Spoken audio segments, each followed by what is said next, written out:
तब महिमा जाना नहीं और कौन दुसाक।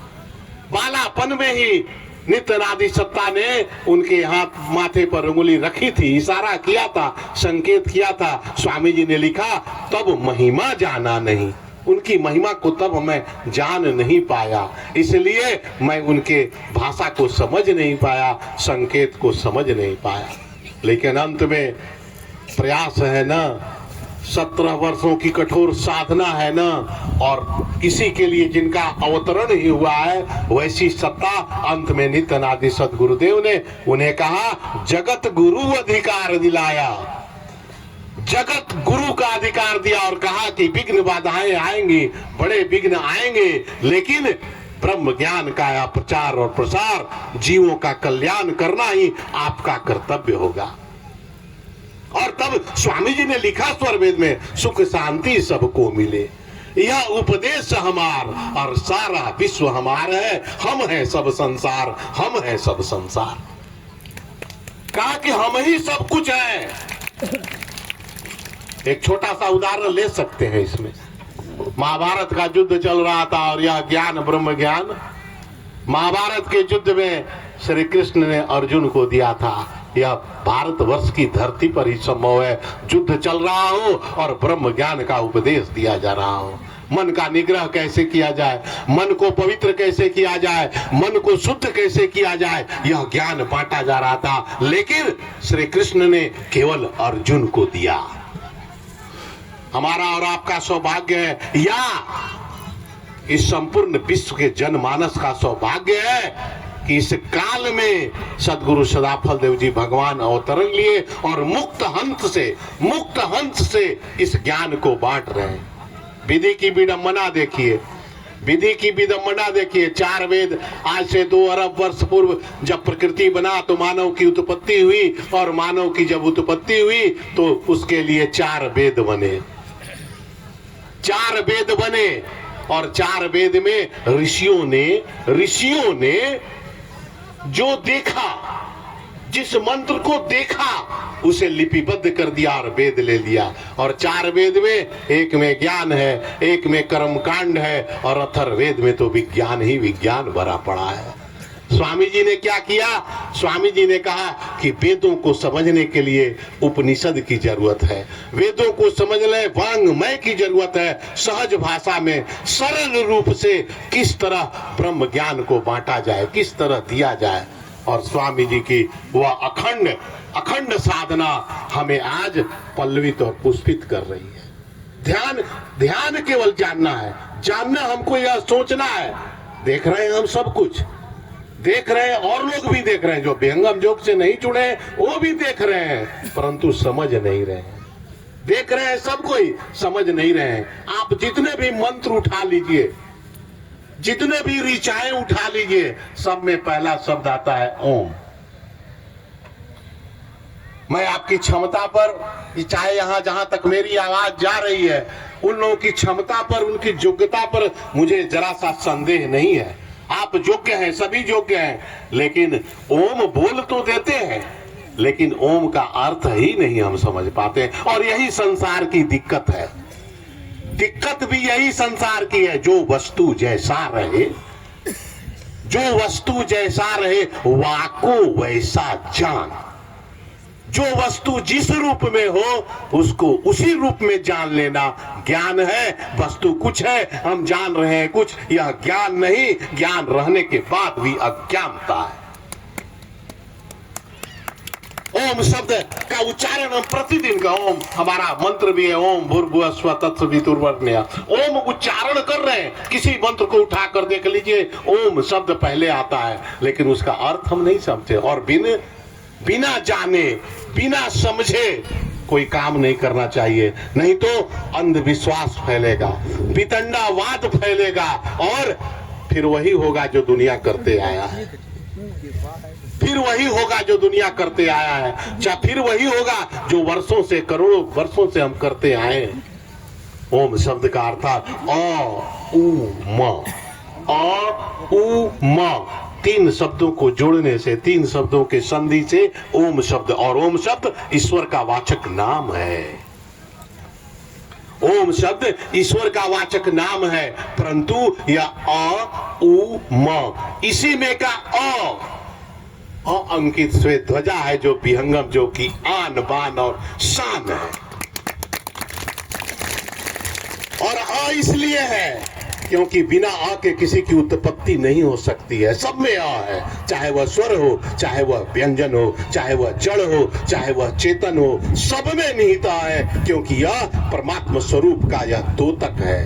पहला शब्द है ओम का अ, मतलब कि हम उत्पन्न लिया, हम उत्पन्न हुए। उ उत्कट विकास, उत्पन्न लिए, बालापन से लेके जवानी में आए, बुढ़ापा में आए, और अंत में म, मेरा संहार हो गया। ओम का वास्तविक अर्थ यही है, उत्पत्ति, विकास और अंत में संहार। लेकिन जान नहीं रहे, समझ नहीं रहे, बोले जा रहे, हनुमान चालीसा पढ़ रहे हैं, लेकिन समझ नहीं रहे, जान नहीं रहे, पढ़े जा रहे हैं, रामायण पढ़ रहे हैं, समझ रहे हैं, जान नहीं रहे उसमें। उल्टा नाम जपई जग जाना, रामचरितमानस में पंक्ति आई है, उल्टा नाम जपई जग जाना, ब्रह्म वाल्मीकि होई ब्रह्म समाना। अरे भाई, मरा मरा मरा मरा मरा कहने से आपका तरण हो जाएगा? नहीं होगा, किसी तरह नहीं होगा, किसी तरह नहीं हो सकता है। मरा मरा रखने से अगर तरण होता तो चीनी का बोरा रखने से चीनी का बोरा आपके पास चला आएगा? नहीं होगा। बैखरी बानी से कभी नहीं आ सकता है। उसका अर्थ है, वास्तविक अर्थ उसका यह है कि हमारी चेतना जो अर्धगामी है, जो हमारी चेतना नीचे की ओर है, संसार में है, बाल परिवार में है, रहनी भी चाहिए, और उसको ऊर्ध्व कर दे। वाल्मीकि की चेतना अर्ध से ऊर्ध्व कर दी गई थी, मतलब उनको जब ज्ञान हुआ तो हमारी चेतना परमात्मा स्वरूप में लग गया। इसी के तब उल्टा, मतलब कि चेतना मेरी अर्ध में है, संसार में है, मेरी चेतना उलट गई, ऊपर की ओर चली। स्वामी जी ने क्या कहा? अर्धधार उरध चले। कहा कि मैं जो बतला रहा हूं उसे तुम करो, मैं जो बतला रहा हूं उसको तुम करो, और करके देखो 90 दिन के अंदर तुम्हारी रहनी गहनी में परिवर्तन नहीं आएगा तो छोड़ देना, नहीं छोड़ पाइएगा। तुम्हारी रहनी गहनी में परिवर्तन कर दूंगा, और विधिवत साधन करियो, अमर लोक पहुंचाऊंगा। किसी भी ऋषि संत महात्मा में यह ताकत नहीं हुई है आज तक, जो डंके की चोट पर कहे, अधिकार पूर्वक कहे कि विधिवत साधन करियो, अमर लोक पहुंचाऊंगा, और महाप्रभु अनंत धाम दया में उनसे तो ही मिलाऊंगा, केवल दिखलाऊंगा नहीं, मिला भी दूंगा। ऐसे संत ऋषि महात्मा नहीं है, इस भूमंडल पर नहीं है। संत कबीर के बाद, नित्य अनादि सत्ता के बाद सदगुरु सदाफल देव जी भगवान का एकमात्र अवतरण ऐसा हुआ जिन्होंने डंके की चोट पर कहा कि तुम विधिवत साधना करो, विधिवत पूजा करो, तुम्हारी साधना को मैं पूर्ण कर दूंगा। लेकिन बंधुओं, मैं कह रहा था कि संसार में जो वितंडावाद है, मैं उन लोगों को दोष नहीं देता हूं, मैं उनकी किसी क्रिया विधि पर जरा सा संदेह नहीं कर रहा हूं। लेकिन भाई साहब, कब तक मिडिल स्कूल में पढ़ते रहोगे, कब तक केजी में पढ़ते रहोगे?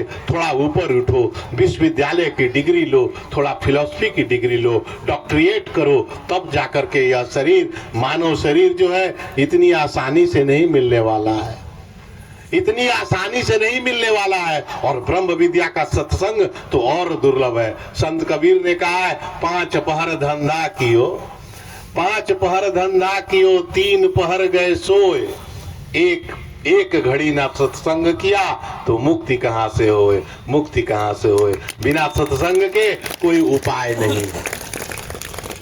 और स्वामी जी ने भी इसका स्वरवेद की वाणी है, सेवा सदगुरु हरि भजन, सेवा सदगुरु हरि भजन, और सत्संग विचार, यह संयम नित कीजिए, 3 सार संसार। कहा कि सेवा कीजिए सदगुरु की, बड़ा गजब अर्थ है इसका, कि सेवा सदगुरु हरि भजन। कहा कि सेवा कीजिए सदगुरु की, तब हरि भजन होने लगेगा। और यही 3 सार है, इसी 3 सार को कीजिए। जब कीजिएगा साधना पर बैठिए, साधना तो आपका मैं पूर्ण कर दूंगा, आप मेरी सेवा कीजिए, ब्रह्म विद्या की केवल सेवा कीजिए। और जब सेवा सदगुरु कहता है करने के लिए, तो मेरा मन डोलने लगता है। 19-20 देखने लगते हैं, गल्ला को देखने लगते हैं, अपनी घर की स्थिति को देखने लगते हैं। कैसे होगा? सदगुरु के ज्ञान में है तो सदगुरु पर भरोसा रखिए। 1996 में मैं ज्ञान लिया हूँ, ब्रह्म ज्ञान। 2 साल तक केवल पूजा पाठ करते रह गया, लेकिन 1998 से मैं सक्रिय हूँ। मैं अपने घर का 3रा तल्ला खुद सदगुरु की प्रेरणा से मैं इतना बड़ा, जितने बड़े में आप बैठे हैं, इतना बड़ा सत्संग भवन बना दिया हूँ, जिसमें कि विगत 23 साल से हर शनिवार को सत्संग होता है। और मैं 28 साल से 29 साल से न किसी गिरजाघर में, न किसी मंदिर में, न किसी मस्जिद में और न किसी तीर्थ स्थानों पर मैं कभी गया नहीं हूँ। मैं पर साल कुंभ में भी गया था, लेकिन मैंने स्नान नहीं किया है।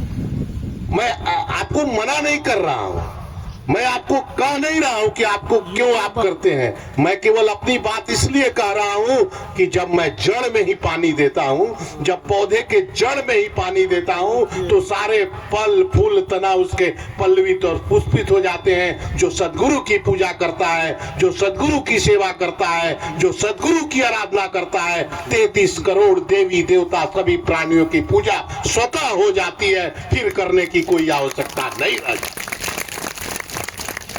लेकिन इन पर भरोसा कीजिए, एकनिष्ठ रहना पड़ेगा। और जब भरोसा करेंगे तो उसका अनुभव साधना में भी आपको मिलेगा। एक छोटी सी कहानी आती है, कथा आती है। एक गांव था, उस गांव के राजा को पुत्र नहीं हो रहा था। एक तांत्रिक आया उस राजा के पास और कहा कि आपको मैं पुत्र रत्न की प्राप्ति करा दूंगा। राजा दशरथ जैसा उसने यह सलाह नहीं दिया कि आप अंत्येष्टि यज्ञ कीजिए, आपको पुत्र की प्राप्ति होगी। उसने कहा कि आप एक बालक की बलि दे दीजिए, आप एक बालक की बलि दीजिए, आपको पुत्र रत्न की प्राप्ति हो जाएगी। राजा ने ऐलान कर दिया अपने राज्य में कि जो भी अपने एक बालक को यहाँ पर बलि देने के लिए राज्य को समर्पित करेगा, मैं उसे इस राज्य का आधा राजपाट दे दूंगा। सारे लोग खोजने लगे, लेकिन कौन ऐसा माँ बाप होगा जो अपने पुत्र को बलि के रूप में बलिदान करने के लिए देगा। लेकिन एक परिवार ऐसा था जिसके 5 लड़के थे। 4 लड़के कुछ करते उड़ते थे, लेकिन एक लड़का था जो पूजा पाठ करता था। कुछ काम नहीं करता था, काम करता था, लेकिन ज्यादा परमात्मा की ओर अपना ध्यान रहता था, सदगुरु की ओर ध्यान रहता था।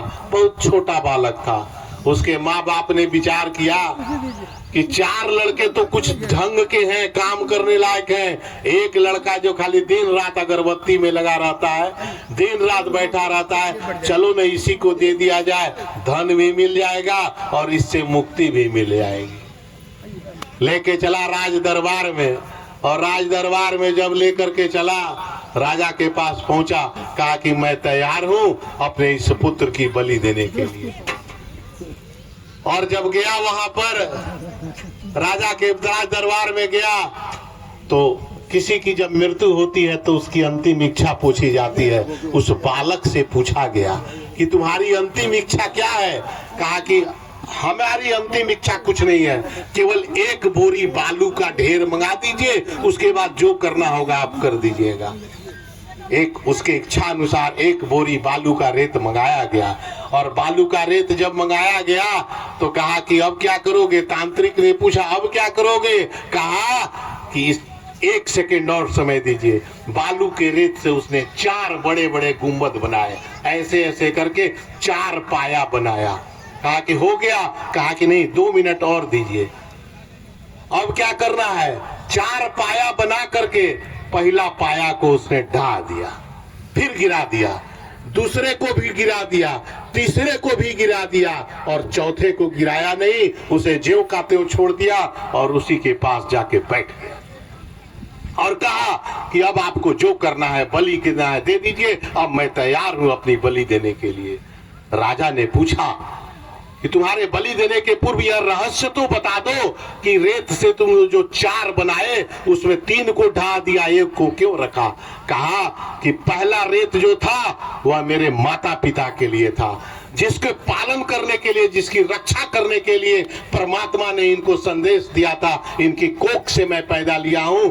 माँ पिता अपने दायित्व का पालन नहीं किए, इसलिए मैं उनको ढा दिया, उनको निकाल दिया।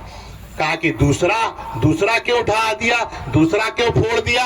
कहा कि दूसरा मैं इसलिए फोड़ दिया कि मेरे जितने नाते रिश्तेदार हित कुटुंब जितने थे, उन्होंने हमारे माता पिता को समझाया नहीं कि अपने पुत्र की बलि मत दो, इसलिए मैंने दूसरा भी ढा दिया। कहा कि तीसरा क्यों ढा दिया भाई? कहा कि तीसरा मैं इसलिए ढा दिया कि किसी राज्य का जो राजा होता है वे अपनी प्रजा के सुख दुख का साथी होता है, अपनी प्रजा को रक्षा करने वाला है। अरे यह तो राजा जो है यह मेरी ही बलि लेना चाहता है, अपनी प्रजा की ही बलि लेना चाहता है, इसलिए मैंने राजा को भी हटा दिया। कहा कि चौथा क्यों रखे हो? कहा कि चौथा मेरा यह सतगुरु है, इसके समक्ष मैं बैठ रहा हूं, जो करना है कर दीजिए, मुझे इस पर कोई फर्क नहीं पड़ता है। कहने का अर्थ यह है कि सब छूट जाएंगे साथ में, लेकिन यह सत्ता आपके साथ बनी रहेगी उस बालक की तरह। और अंत में जानते हैं क्या हुआ? अंत में राजा का मन बदल गया। राजा ने कहा कि इसकी बलि देने के बाद भी मुझे पुत्र प्राप्त होगा कि नहीं, इसकी गारंटी नहीं है। उसी बालक को अपना पुत्र बना लिया और उस राज्य का राजकुमार बना के पूरा राज्य सौंप दिया।